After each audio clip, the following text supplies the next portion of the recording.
Iba-ibang challenges ang dumarating sa buhay natin. Malaki man yang challenge o mabigat na challenge. Pero dapat kunin natin ang positive and brighter side ng bawat challenge na nasusumpungan natin sa buhay. Lagi mong tatandaan, hindi ka binigyan ni Lord ng challenge na hindi mo kaya.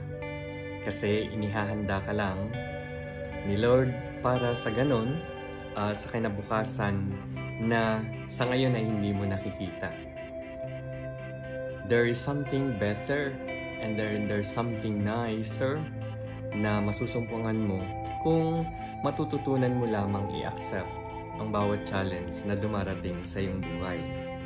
Kaya nga, di ba, i-increase natin yung positivity, i-increase natin yung willingness to move forward, i-feed lang natin sa mind yung mga positive and brighter side upang sa ganon, ito ang maging strength at maging lakas mo upang sa ganon ay ituloy natin ang laban.